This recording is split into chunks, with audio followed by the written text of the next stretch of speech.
All right, so chapter 16 in the Klein textbook is all about a new form of spectroscopy called nuclear magnetic resonance spectroscopy. It sounds super fancy and crazy. How many of you have ever had an MRI done?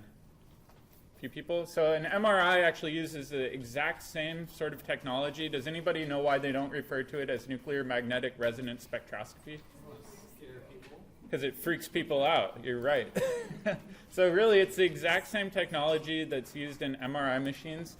And what you're doing is you're actually looking at the nucleus of atoms. And there are only some nuclei that we can look at using this type of spectroscopy. Specifically, we're going to be looking at atoms or nuclei that have an odd number of protons and or neutrons.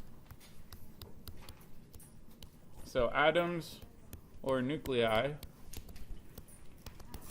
with an odd number of protons and or neutrons can be seen, and the reason that they can be seen is they have a property called nuclear spin. We're really not going to get into the physics behind all of this, but the big takeaway is if you have an odd number of protons or neutrons, you can actually look at those specific nuclei using this form of spectroscopy. And if we think about a nucleus, right, it's got a positive charge, and if it's spinning, you can imagine it spinning maybe that direction, right, so counterclockwise around in a circle. That actually creates its own little magnetic field.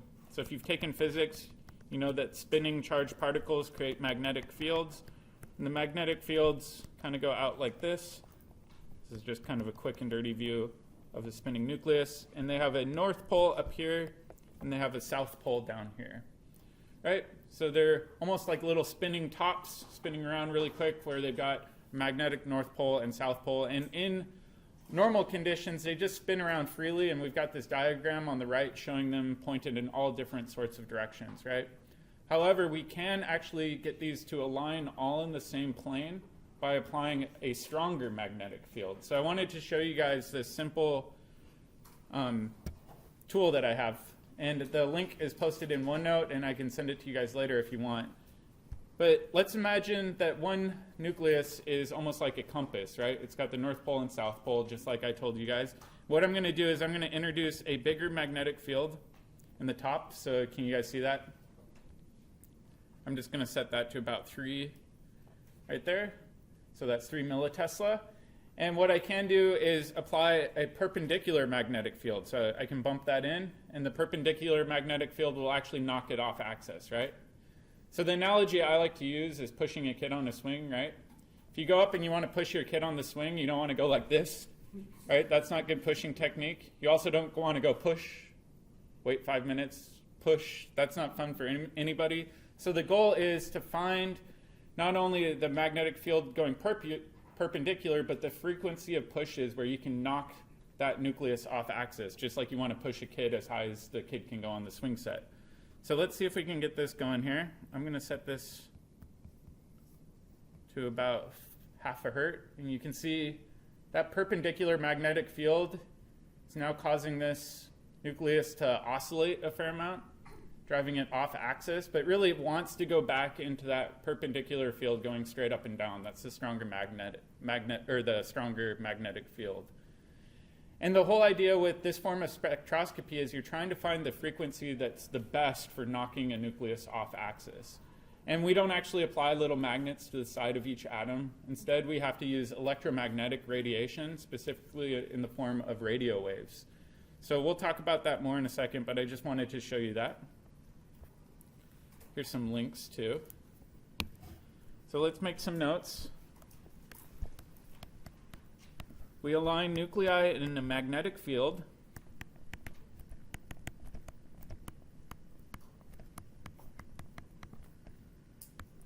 That's the first step. And then step 2 is a second magnetic field, pulses it and knocks it off axis.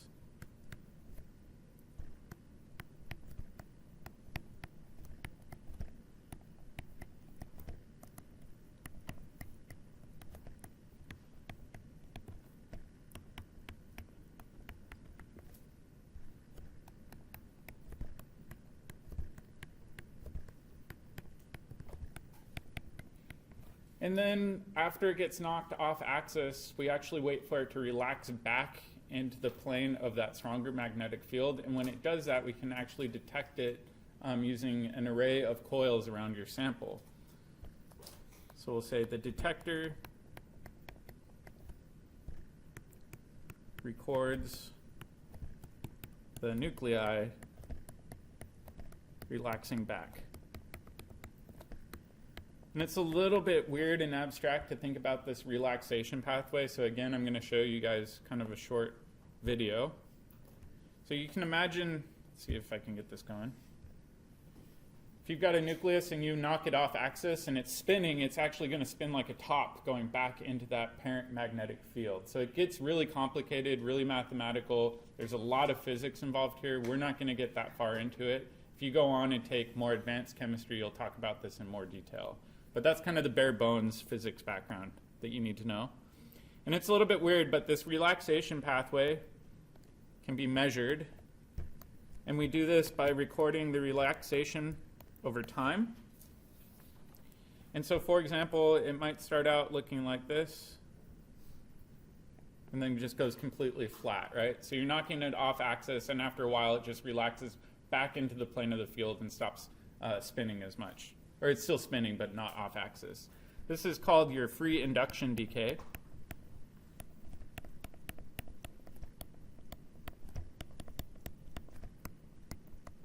This is also referred to as your FID. This is the raw data that you get from your NMR spectrum. However, you can see it's not easy to interpret. It looks like just a bunch of squiggly lines because it is. And so what we have to do is we have to mathematically interpret this using a Fourier transformation. And that's normally done with the computer program. We never even deal with it at all. We just get spit out a nice spectrum. I'm not going to show you guys what that looks like yet, but I did want to take a step back and show you the underlying physics behind everything. All right, so before we do anything, we need to look at nuclei and most importantly determine which nuclei are unique and which ones are different from one another. So we're going to do a little bit of practice here, and then we'll start jumping into the spectrum itself. So the first thing we're going to do is look for unique nuclei. This is a pretty easy concept. Nuclei in the same chemical environment have the same resonant frequency, meaning they show up at the same peak.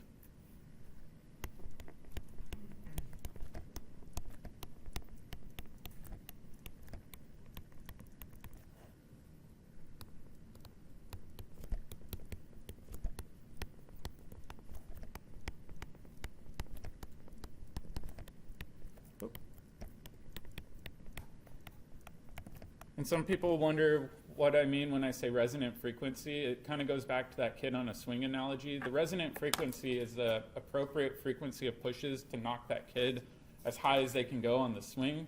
And so you want to find that frequency, and that's called the resonant frequency for that specific nucleus. So let's take a look at a really simple example. We'll do methylene chloride. So if you remember, methylene chloride is what we use in lab for extractions oftentimes. It's heavier than water. It's a common organic solvent. And we've got two protons in here. So I'm going to call this one HA, and down here I'll call this HB. We know we can see protons because they have an odd number of protons in it, right? There's only one. So these are visible using NMR spectroscopy. And then the next question we have to ask ourselves are whether or not both of these protons are in the same chemical environment or different chemical environments. What do you guys think? They're in the same, right? If we think about HA, it's sticking up. That's still the same chemical environment as HB sticking down because geometrically they're equally close to the chlorines and equally close to each other. Okay, so we can say HA and HB are equivalent. Whoop.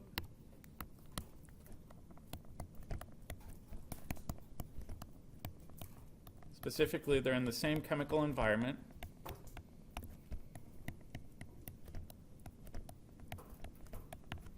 Therefore, they show up as one signal.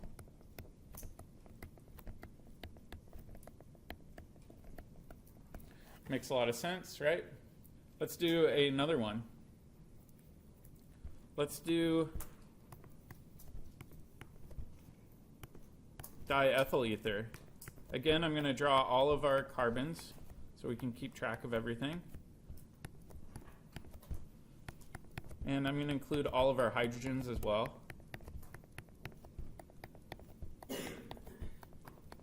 And we have to determine how many unique hydrogens there are in this molecule. So I'm just going to go ahead and pick one. So for example, HA right there. Are there any other protons in the exact same chemical environment as HA? What do you guys think? Yes. Yeah, the one right behind it, right? HB. They're in the exact same chemical environment. Does that make sense? All right. So are there any others? Whoops, sorry, those should both be HAs. Are there any other HAs? Yes. The left side. Yeah, it's weird to think about, but we've got a plane of symmetry here, right? That plane of symmetry means that these two protons are also equivalent too, right? So all four of those protons show up as one unique signal. And then we've got to think about these hydrogens out here. Are they the same as the HA protons? No, they're coming off a methyl group, not a methylene group. So I would label these HB.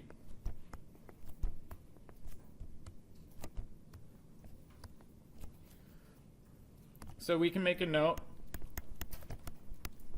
All of the HAs are equivalent.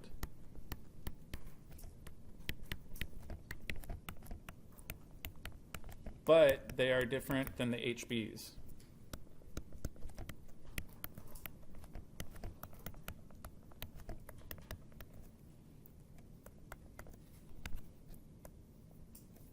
All right, so how many signals should we get out for this spectrum? Two. Yeah, two. We only have two unique types of protons. So we should see two signals. All right, that's not too bad. All right, let's try another one. This one's going to be a little bit trickier. Actually, before we do that, let's make a couple of notes too. There's some other things we have to pay attention to. Like we just saw, nuclei in different chemical environments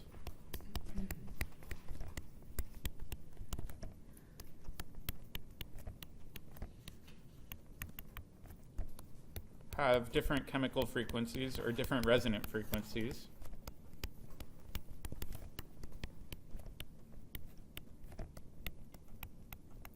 So let's try another one. We'll do everybody's favorite alcohol, ethanol. All right, and I'm going to even include dashes and wedges this time.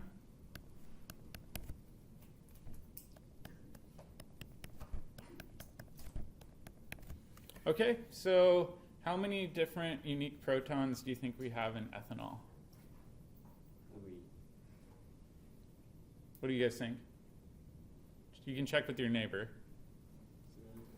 How many unique protons are in ethanol? We said in this example up here we had two different unique sets of protons. Now we're looking at a new molecule. How many unique sets of protons do we have here?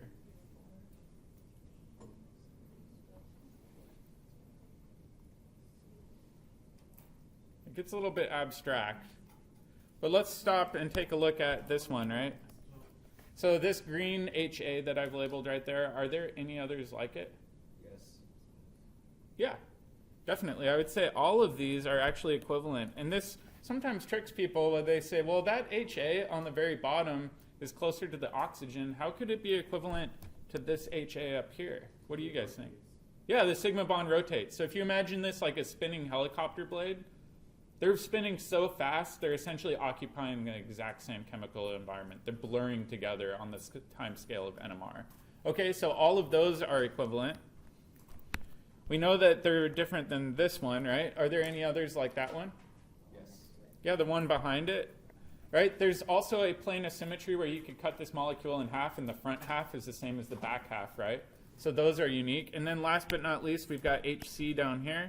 That means that we should observe three different proton signals.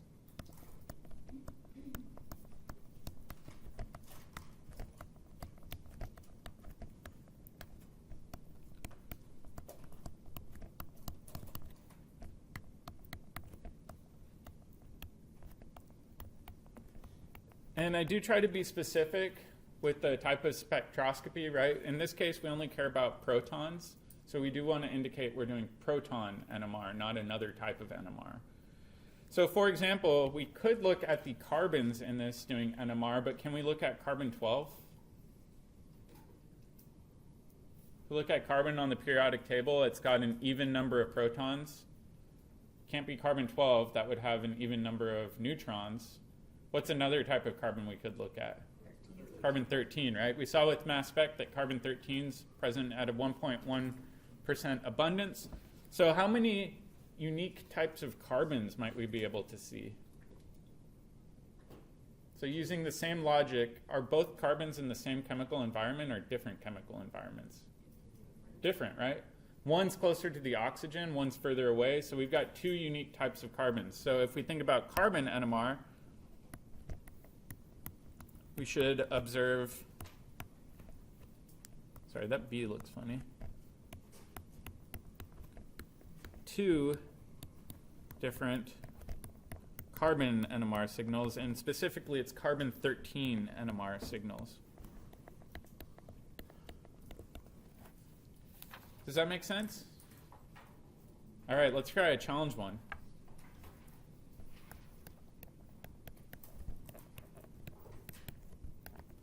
All right, this one's got a bit more going on.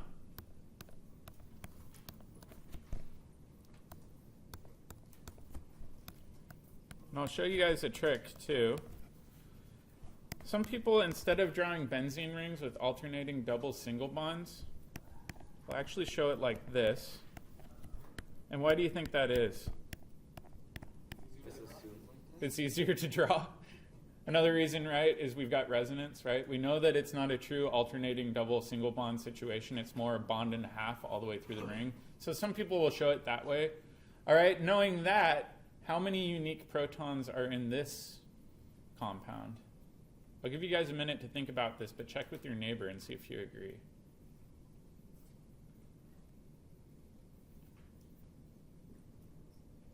Okay, so let's try to do this as a class now. I'm just going to pick one of these. So for example, this blue proton, are there any other blue protons in that exact same chemical environment? Yeah. Which one? The protons on the ring. Okay, so let's put the proton underneath it. I heard somebody say right underneath it, that's equivalent. Why? So You draw a line of symmetry. Yeah, we got a line of symmetry going horizontal through here, right? So the top one and the bottom one are equivalent, right? All right, are there any others? The other ones across the ring. So for example, we could say, all right, this one is also equivalent because we've got a vertical plane of symmetry in addition to the horizontal plane. So we've got a vertical plane right there, which means in addition to that, we must have all four of these in the same chemical environment. Does that make sense? All right, and then we'll go up and we'll say, all right, well, what about the protons on that methyl group? We know methyl group protons spin around like a helicopter blade. They average out to be the same signal. All right, are there any others like it? Yeah, in fact, a tert-butyl group is what one student called a helicopter blade of helicopter blades, right? So it's one main rotor with three rotors coming off of it. So those are all equivalent. And because of that horizontal plane of symmetry, we've got protons down here, and all of these are equivalent as well. So if we think about the proton NMR, we should have two different proton NMR signals. All right, so I'll give you guys a sneak peek of what this might look like. For NMR spectroscopy, you have a horizontal axis, and the units for this are in parts per million, and we'll discuss what that means more later. And 0 is typically at your far right-hand side, and it normally goes up to about 15 ppm on your left-hand side. So we'll have a 10 here, a 5 here, and so on. And we should expect two signals to show up. The blue protons will typically show up about 6 to 9 ppm. So I'll show those right here. And then the red protons will show up closer to 1 ppm. And I'll show those right there. Why do you think the red peak is going to be bigger than the blue peak? Yeah, there's a lot more protons there, right? So what chemists do when they're looking at these spectra is they actually look at the area underneath the peak, right? So if we think about this one, it has a relative area of 4, right? Because it's got 4 protons. Versus over here, this has a relative area of what? 18. How much? 18. 18, right? 9 times 2. So it's a 4 to 18 ratio of these peaks. The absolute numbers don't matter. It's the ratio of the peaks to one another, right? So it's saying, all right, do you have 2 times as many protons, 9 times as many protons? What's the ratio of the protons to one another? Yep. So a little off topic, but with this molecule, would that also give us 4 carbon-13 signals? Yeah, let's stop and think about the carbon-13 signals, right? So how many unique carbons would be in here? See if you can find out how many unique carbons there would be and then check with your neighbor.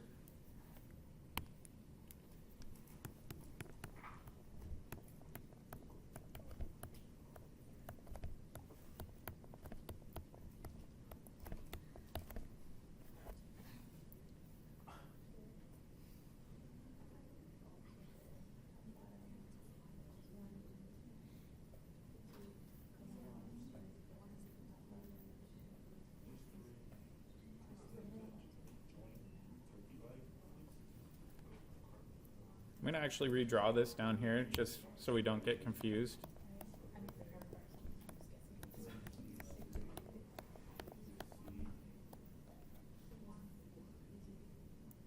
All right, so how many carbon-13 signals? Remember, too, we have to pay attention to the symmetries. We've got a horizontal plane of symmetry and a vertical plane of symmetry on this molecule. So, for example, I could say, all right, this carbon in orange, are there any others like it? Yes. Yeah, all of the methyl groups. So that's one unique carbon. All right, what about this blue carbon right there? Can you guys see that in the middle of the torpedo group? Are there any others like it? Yes. Yeah, on the bottom one, right? All right, and then we could say, all right, what about green right here? Are there any others like it? Yes. Yep, down on the bottom. And let's do the last one. We've got red right there. Are there any others like that? Yeah, all 4 corners, right? So how many unique carbons must we have? 4.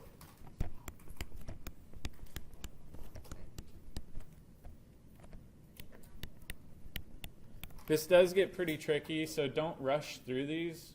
I will say students typically on the 3rd exam kick themselves for making easy mistakes because they simply go too fast. They forget to identify all the planes of symmetry in molecules.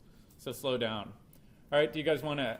Oh, yep. So are we only identifying carbon-13 signals?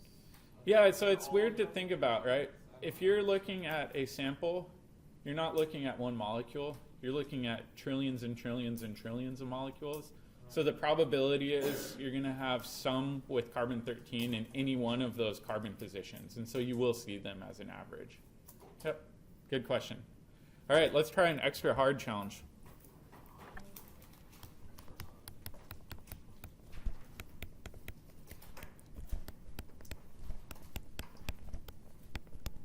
All right, this one's getting more into the abstract.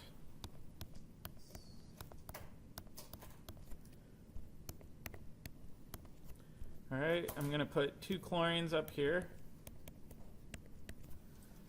I'm going to put a hydrogen here on a wedge, hydrogen here on a dash. I'm going to put a bromine here on a wedge, hydrogen here on a dash, and then we'll fill in the remaining hydrogens over here.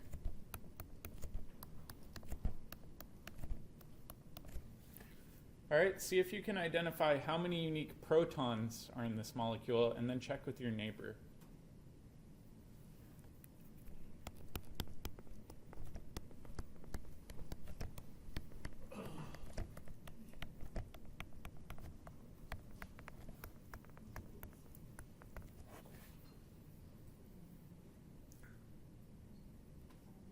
You guys want a hint?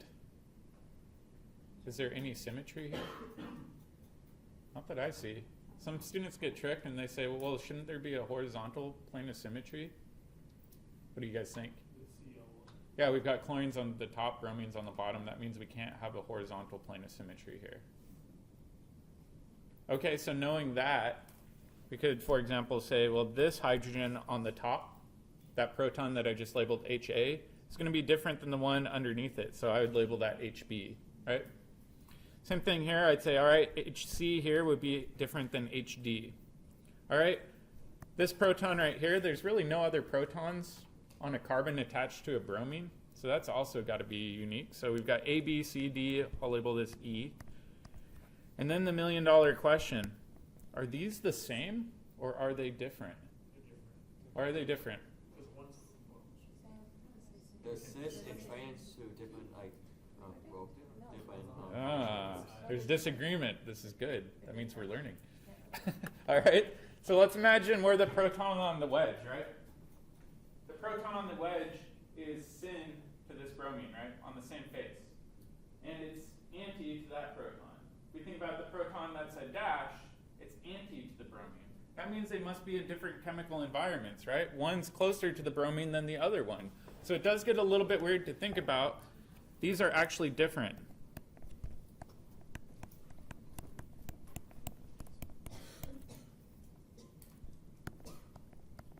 One is cis, or syn, to the bromine. Whoop. The other, actually I'm going to do syn. I don't like this. The other is anti to our bromine.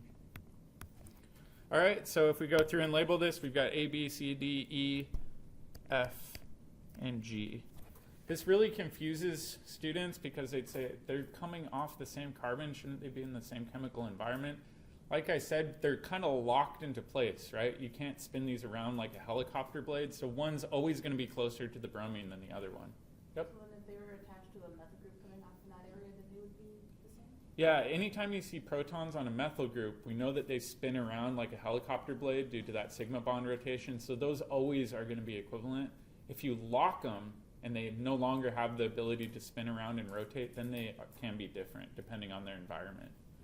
Okay, these ones have a unique name.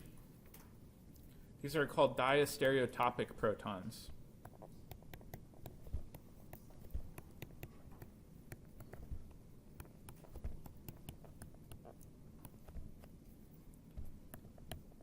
Have unique symbols, or unique signals.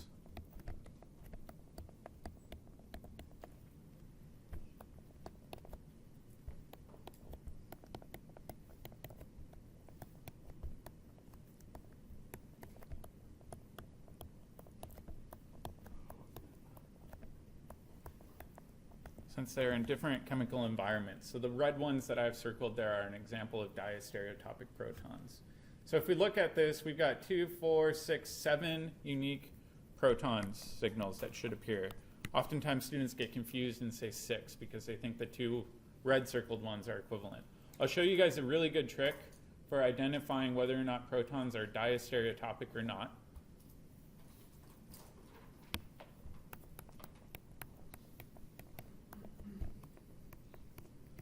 So if you're debating between 2 protons, swap one hydrogen for a deuterium and compare. So for example, let's take a look at our previous molecule. We had this main structure here. I'm not going to do dashes or wedges this time for all of our hydrogens. But for example, we'll keep that hydrogen as a regular hydrogen, but down here, I'll do a red deuterium. And then I'll compare this to the other one.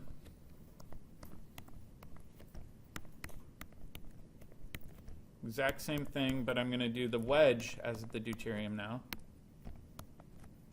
and the dash as a hydrogen. You see how I swapped one for a deuterium in one of the molecules and then the other one for a deuterium in the right-hand one? So we just compared those. What's the relationship between these? They're diastereomers, hence they are diastereotopic protons.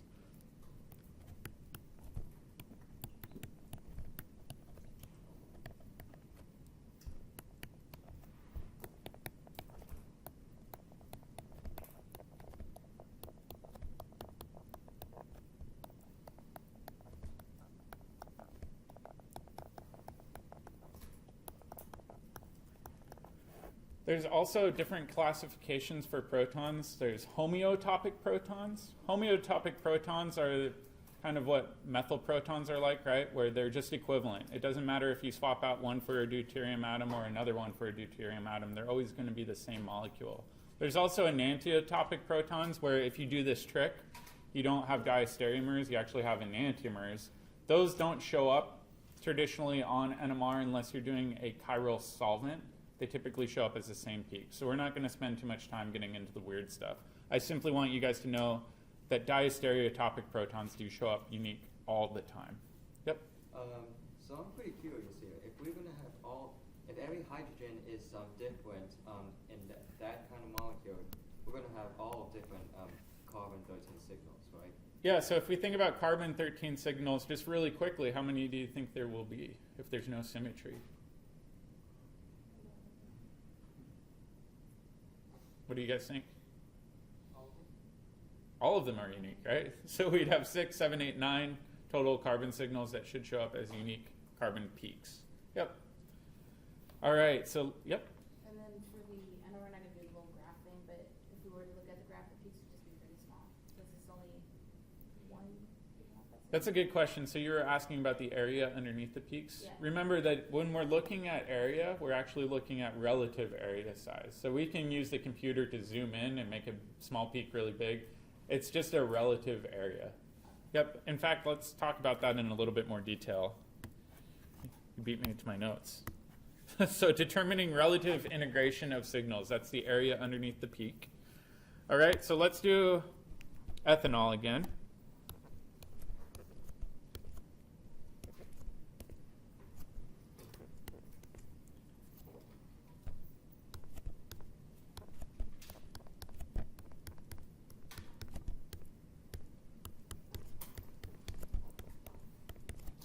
We said that there's 3 unique proton signals.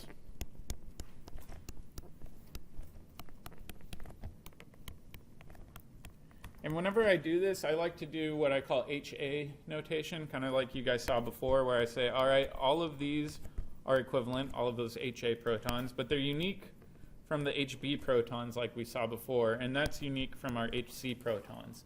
And then what I like to do is I like to make a little table.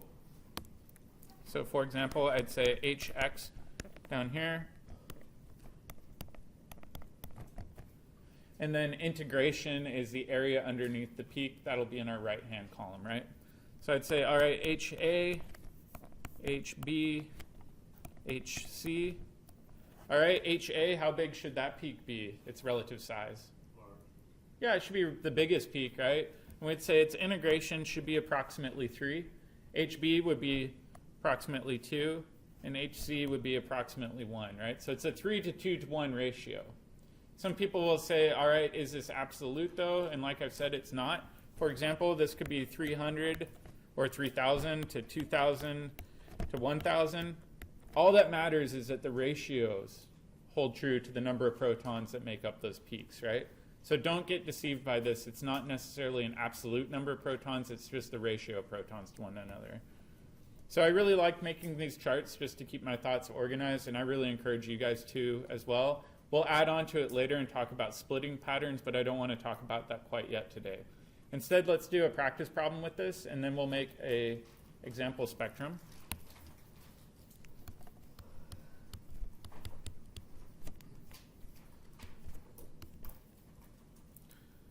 All right, so let's do this one.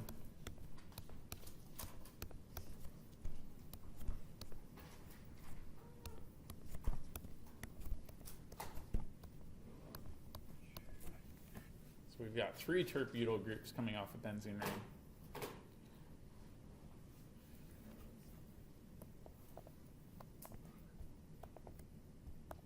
And then I'll make our little pretend NMR down here.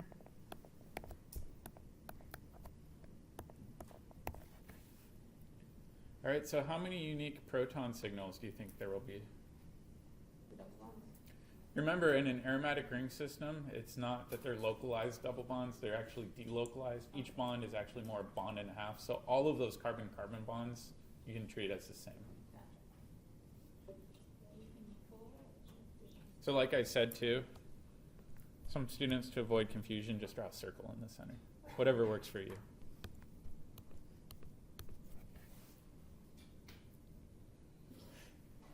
All right, so let's just pick one, right?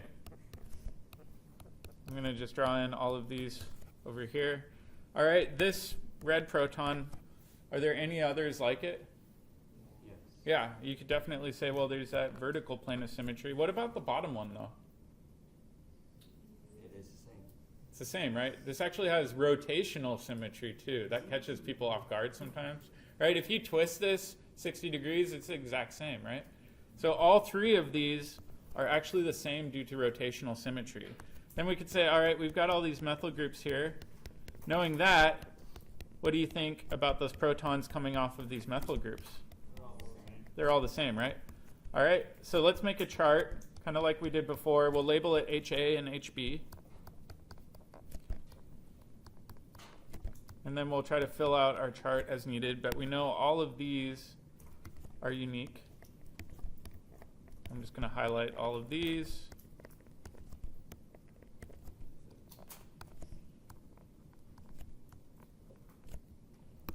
I'll say, all right, HX over here, and we'll have our integration value here.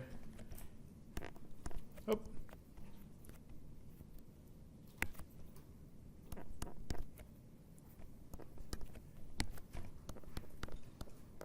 All right, what's the relative size going to be for HA? About 3. Hopefully we're good at counting at this point in our college careers. What about the blue ones? Oh. Maybe we're not as good at multiplying. How many? 3 times 9 is 27. There we go. All right. So most people, when they look at this, would say, all right, this looks like a ratio that could be simplified further. What might be an alternate? 1 to 9, right? So the ratio could be 3 to 27 or 1 to 9. It's the same ratio either way. So like I said, don't treat it as an absolute number of protons. It's just a ratio of protons, right? All right. So if we think about our peaks for the red protons, because they're coming off of an aromatic ring, they typically show up about 6 to 9. So I'll show that down here. And then HB is going to show up closer to 1.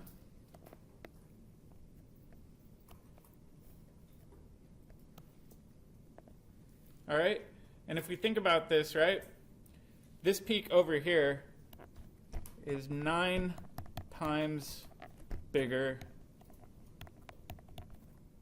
than the red peak, right, because it has 9 times as many protons making up for that signal. All right, oftentimes too, what you'll see on some NMRs is you'll actually see a little integration curve. Basically, that's the computer telling you, all right, that's the area under the curve. In order to do this, it's pretty simple. You just measure the height difference from one plateau to another. So it's pretty easy. Normally, let me clean this up. It shouldn't have had that little tail there. So it'll look like that, almost like a little step. That tells you the relative size of that peak. Alternatively, over here, this one, I know it's not to scale, should be 9 times bigger for that integration curve. So if you ever do see those curves, you can use them to find out the relative size. Does that make sense? Yeah. How do you know which ppm the protons reflect? That's a really good question. So your question was, how do we know where on the spectrum, left to right, the peaks will show up? We haven't gotten there yet. I'll give you a rough guide. However, if you happen to look at the backside of your exam cheat sheet, it actually had a rough guide of where to predict those peaks to show up. And we'll talk about that in a lot more detail later. I just didn't want to overwhelm you guys this week. All right, so just some review. How many carbon signals should be in this?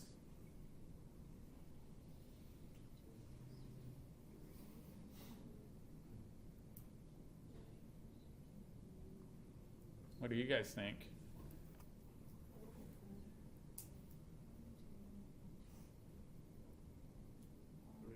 Show me with your fingers. Seeing a lot of 3s and 4s. All right, just for a review, let's draw this out really quickly again and say, all right, we've got a terp-butyl group here. Whoop, not there. and here. We know the aromatic ring delocalizes everything. All of the methyl groups have got to be equivalent. So that's one unique set. And then we'd say, all right, this green proton right here would be similar to all of those. So that'd be our second one. Then we'd have right there, there, and there. That'd be our third set. And then last but not least, we'd have these red carbons right there. So this would have 4 unique carbon signals. The one crummy thing with carbon NMR is this integration or area of the peaks doesn't really work very well for carbon NMR, and that's simply because they aren't very abundant. It's a lot harder to get the signal to begin with, let alone measure the area underneath the peak. So typically, we only do the integration or the size of the peaks when we're looking at proton NMR. We don't really do that when we're looking at carbon NMR.